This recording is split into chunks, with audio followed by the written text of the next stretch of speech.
welcome to our daily devotional for January 27th, 2021. Our verse for the day comes to us from 1 Timothy chapter 3, verse 4. I'll read from the New International Version of God's holy word. He must manage his own family well and see that his children obey him, and he must do so in a manner worthy of full respect.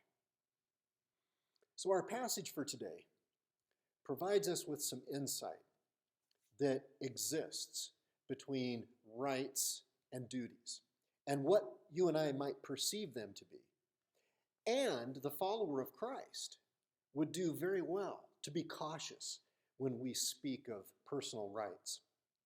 See, the problems arise when we try to separate the two as if they have no relationship with one another. John Calvin, the French theologian, pastor, and reformer in Geneva during the Protestant Reformation of the 1500s, he once stated, "Does a person demand his rights? Certainly I am prepared to grant him his rights, but in so doing I shall say that he has no other rights than the rights to fulfill his duties." It isn't uncommon in conversations today to sometimes focus on what we see as the apparent rebelliousness of children and young people. Yet, you and I might lose track of the fact that this rebellious spirit comes from some place other than just out of thin air. The actual generation of this harmful spirit, more often than not, comes from children never learning to respect authority because their parental figures never exercised it or completely failed to do so in a healthy manner. And both of these are extremely dangerous. Authority, and what you and I perceive as the rights that go along with it, must never, ever, ever be exercised in an arbitrary, unthoughtful, unreasonable, selfish manner. Instead, those who wield authority must recognize it as a God-given duty and privilege, and be on guard against the efforts and influences of the forces of evil to misuse it. One of the greatest practices that we can make in exercising whatever authority that we've been given is to always ask ourselves if what we're doing reflects the greatest commandments.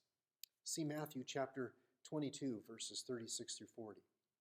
To ask ourselves if what we're doing manifests the fruits of the Spirit, as described in Galatians chapter 5, verses 22 through 23. And also if what we're saying and what we're doing glorifies God through the way, the truth, and the life of Jesus Christ.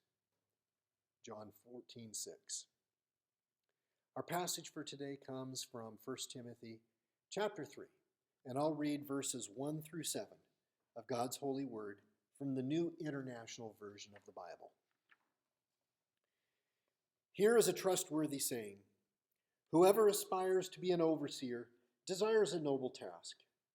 Now the overseer is to be above reproach, faithful to his wife, temperate, self-controlled, respectable, hospitable, able to teach, not given to drunkenness, not violent but gentle, not quarrelsome, not a lover of money. He must manage his own family well and see that his children obey him, and he must do so in a manner worthy of full respect. If anyone does not know how to manage his own family, how can he take care of God's church? He must not be a recent convert, or he may become conceited and fall into the same judgment as the devil.